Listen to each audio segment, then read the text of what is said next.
You wake up, and the day feels heavy like walking through fog.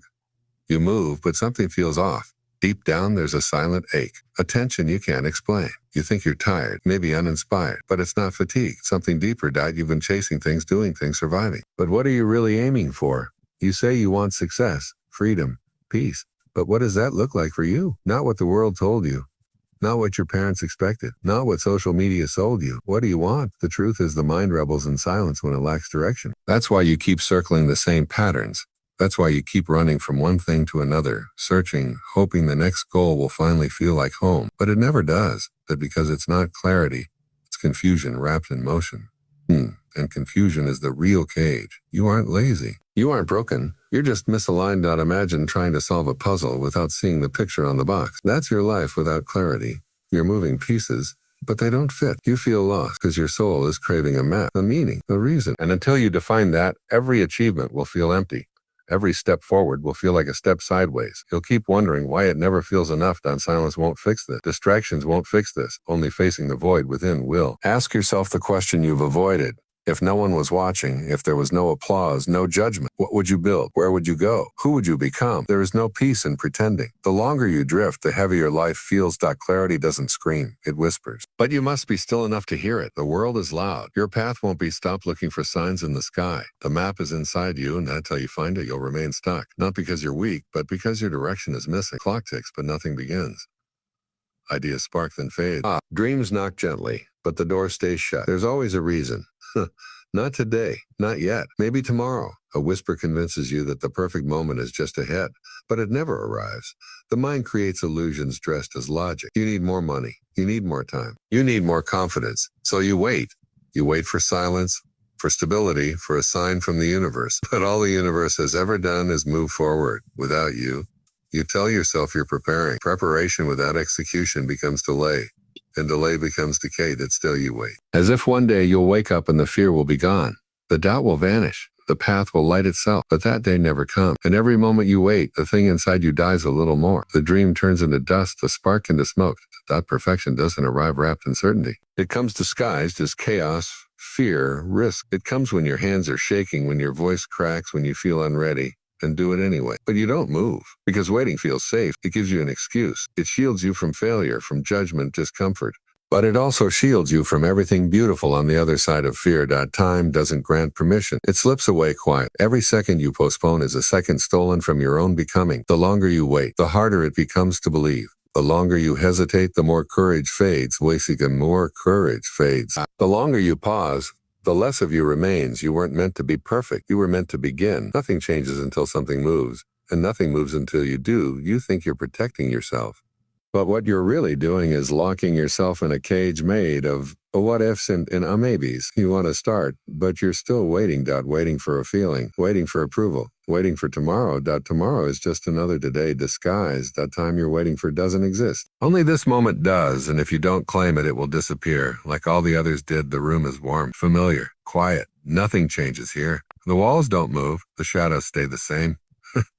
It feels safe, almost peaceful, but beneath the silence, something is suffocating. Comfort. It pretends to be your friend. It wraps around you like a blanket, whispers that you've done enough, that you can rest now, that there's no need to go further. It tells you pain is dangerous, that fear is a warning, that discomfort means something is wrong. But the truth is different. Comfort is a liar dressed in softness. It doesn't keep you safe, it keeps you small. It doesn't protect your peace. It robs your potential. You stop reaching. You stop reaching. You stop becoming. You feel stuck, but you call it stability. You feel numb, but you call it calm. Every time growth knocks, you turn away, choosing ease over evolution. But ease is a trap. And the walls you built for safety are now the same walls keeping you from yourself. Growth doesn't bloom in the known. It lives on the edge, where hands tremble, where voices shake, where nothing is promised and everything is possible. It comes with resistance. It comes with fire. It demands you leave the familiar and step into the wild. But comfort convinces you that struggle is failure. That effort is weakness. Effort is weakness. That stretching is suffering, and you believe it. So you stay. You silence your hunger. You quiet your curiosity. You settle for a version of life that doesn't challenge you, doesn't scare you, doesn't change you. But without change, you're only repeating the same day over and over. Calling it a life, there is no breakthrough in the comfort zone. Only repetition, only echo, only sleep. The body may rest, but the soul becomes restless. It knows. It remembers the fire. It remembers what it means to chase, to fall, to rise, to burn. But the longer you stay here, the harder it is to leave. The walls grow thicker. The silence grows heavier. The world moves, and you remain untouched, unchanged, unrealized, unlived, built for comfort.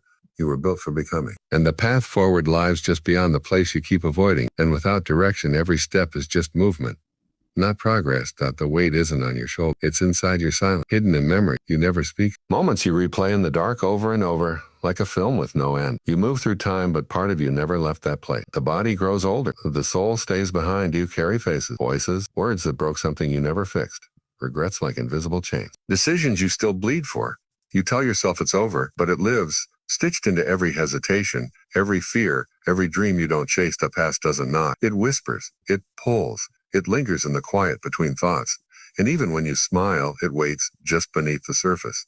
You try to move forward, but the steps feel heavier. Not because the path is too steep, but because you're dragging ghosts. Forgiveness sounds too soft. Forgetting feels impossible. So you hold on, as if the pain owes you something, as if letting go would erase the lesson. But the lesson is already written. The wound has taught you. Now it only poisons you. What you carry is not strength. It's a burden shaped like identity. You've become the version of yourself built from survival, not from freedom. And you confuse the two. Some days it looks like fear. Other days, perfectionism. Sometimes it's just stillness, disguised as being careful. But beneath it all is the past, unfinished, unspoken, unresolved. And you keep feeding it with memory. You keep giving it power with silence. You keep letting it define what you're allowed to become. You can't fly when you're tethered to a storm that ended long ago. You can't rise when your heart is anchored in things that can't be changed. There is no rewrite. There is only release. Not everything broken needs to be fixed. Some things just need to be left behind. And what you leave behind is not who you are. It's who you were. It's who you were. Dad, you don't owe your pain loyalty. You don't owe your past a home. What's behind you is a chapter. What's ahead of you is the rest of the story. But to write it, you must finally set down what was never meant to be carried this far.